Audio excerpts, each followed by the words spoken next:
Hello friends, welcome to our channel. അപ്പൊ ഞാൻ ഇന്ന് വന്നിട്ടുള്ളത് ആക്ച്വലി അത് ഇന്നലെ തന്നെ വീഡിയോ എടുക്കേണ്ടതായിരുന്നു. എനിക്ക് ചില സാങ്കേതിക തടസ്സങ്ങൾ കാരണം എനിക്ക് വീഡിയോ എടുക്കാനായിട്ട് സാധിച്ചില്ല. അപ്പോൾ ഓൾറെഡി അത് ആ, പറഞ്ഞൊരു കാര്യമായിരുന്നു, നടന്നൊരു കാര്യമായിരുന്നു.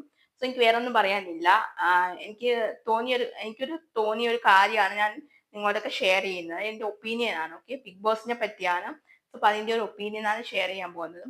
അവർ നടന്നൊരു സംഭവമാണ്. അതായത് ഇങ്ങനെ ഒരു ഗെയിം കളിക്കുന്നതിനിടയിലാണ് ഒനിയൻ ആണെങ്കിൽ ഒനിയൻ വന്നിട്ട് ഇങ്ങനെ വീഴാൻ പോയപ്പോഴത്തേക്കും മസ്താന്റെ വയറ്റിൽ കയറി പിടിച്ചു എന്നാണ് പറയുന്നത്. അങ്ങനെ ഒരു സീൻ നമ്മളിപ്പം ഇതില് പക്ഷെ ബിഗ് ബോസിൽ അത് കട്ട് ചെയ്തിട്ടുണ്ടായിരുന്നു. ബട്ട് ഇൻസ്റ്റാഗ്രാം റീലിലാണ് ഞാൻ കണ്ടത്. അങ്ങനെ ഇങ്ങനെ വീഴാൻ പോയപ്പോ പിടിച്ചതായിട്ടാണ് എനിക്ക് അതിൽ കണ്ടപ്പോ എനിക്ക് അങ്ങനെ തോന്നിയത്. അപ്പം കാരണം ഒനിയനെ പറ്റി പറയുകയാണെങ്കിലും ഒനിയൻ ഒരിക്കലും അങ്ങനെ മോശമായ രീതിയിലുള്ള ക്യാരക്ടറൈസ് ആയിട്ട് ഉള്ള ആളായിട്ട് എനിക്ക് തോന്നിയിട്ടില്ല.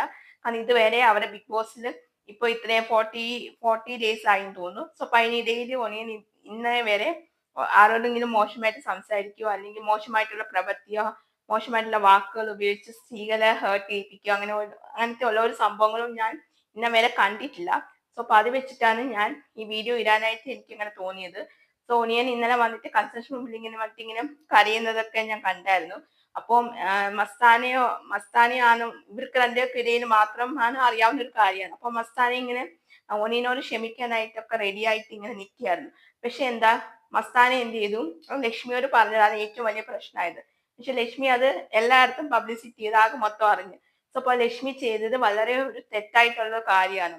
അപ്പൊ ഇത് പ്രേക്ഷകർ എന്ന നിലയ്ക്ക് എനിക്കിത് പറയാനായിട്ടുള്ളത്. അപ്പൊ നിങ്ങൾ ഇത് എങ്ങനെ കാണുന്നു, ഏത് രീതിയിൽ എടുക്കുന്നു എന്ന് എനിക്ക് അറിയത്തില്ല. പക്ഷെ ഇന്നിപ്പോ ലാലേട്ടൻ വരുന്ന ഒരു എപ്പിസോഡാണ്. അപ്പൊ ലാലേട്ടൻ വരുമ്പോഴത്തേക്കും ഈ ഒരു കാര്യം ഡിസ്കസ് ചെയ്തിട്ട് ഇത് സത്യാവസ്ഥ ബോധ്യപ്പെടുത്തണം എന്നാണ് പേഴ്സണലായിട്ടും ഓഡിയൻസ് എന്ന നിലയ്ക്കും എൻ്റെ ഒരു ഒപ്പീനിയൻ പേഴ്സണൽ അല്ല, ഓഡിയൻസ് നിലയ്ക്ക് തന്നെ എൻ്റെ ഒരു ഒപ്പീനിയൻ ആണ്. അപ്പൊ അത് സത്യസന്ധമായിട്ട് മനസ്സിലാക്കി തരണം എന്നാണ് ഞാനും ഓഡിയൻസ് എന്ന നിലയ്ക്ക് ആഗ്രഹിക്കുന്നത്. കാരണം എന്താ വെച്ചാല് ഒനിയൻ അത്രത്തോളം സത്യസന്ധമായിട്ടാണ് ഗെയിം കളിക്കുന്നതെന്ന് എനിക്ക് തോന്നിയിട്ടുള്ളത്. സോ അപ്പൊ ആരെയും ഹേർട്ട് ചെയ്യാതെയും ഓരോരുത്തർ അവരെ പറയുന്ന ഭാഷയും സ്റ്റൈലും രീതിയൊക്കെ എനിക്ക് ഏറെ നാളിങ്ങനെ കാണുന്നുണ്ട്. കാരണം പല പ്രശ്നങ്ങളും അവർ ഉണ്ടായിട്ടുണ്ട് മുമ്പ്. അവരിങ്ങനെ ഈ മസ്താനെ ആണെങ്കിൽ ഓരോരുത്തരെ പറ്റിയും മോശമായ രീതിയിലൊക്കെ അങ്ങനെ പറയുന്ന ഒരു പ്രവൃത്തിയാണ്. പിന്നെ ലാലേട്ടൻ അന്ന് വാൺ ചെയ്തിട്ടുണ്ടായിരുന്നു, മസ്താനെ അങ്ങനെ ചെയ്യല്ല അങ്ങനെയൊക്കെയാന്ന് പറഞ്ഞിട്ട്.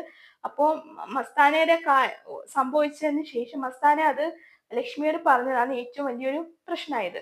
അപ്പൊ അതുകൊണ്ടാണ് ലക്ഷ്മി എല്ലാം പബ്ലിസിറ്റി ചെയ്ത് അത് ആകെ ഒരു ഇത്. അപ്പൊ അതിന്റെ കറക്റ്റ് ആയിട്ടുള്ളത് എന്താണ് നടന്നത് അവിടെ യഥാർത്ഥത്തിൽ എന്താണ് എന്ന് ഞങ്ങളെപ്പോലുള്ള ഓഡിയൻസ് കണ്ടുകൊണ്ടിരിക്കുന്ന ഓഡിയൻസിന് അത് മനസ്സിലാക്കണം എന്നാണ് ആഗ്രഹം.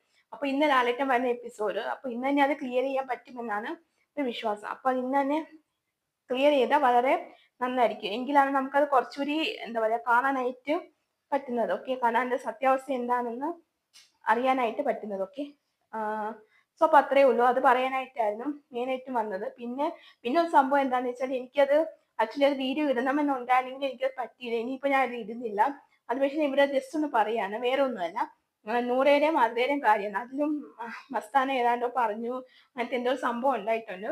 സോ അപ്പൊ അതും കൂടിയിട്ട് ക്ലിയർ ചെയ്യണം എന്നാണ് എനിക്ക് ഒരു ആഗ്രഹം. അപ്പം അത്രേ ഉള്ളൂ പറയാനായിട്ട്. ഓക്കെ, സോ അപ്പൊ നമുക്ക് എന്തായാലും ഓഡിയൻസ് നിലയ്ക്കാണ് ഈ ഒരു അഭിപ്രായം ഷെയർ ചെയ്തത്. ഓക്കെ, സോ അപ്പൊ അത്രേ ഉള്ളൂ. സോ അപ്പൊ എന്തായാലും നമുക്കൊരു അടുത്തൊരു വീഡിയോ ആയിട്ട് കാണുന്നത് എല്ലാവർക്കും. See U.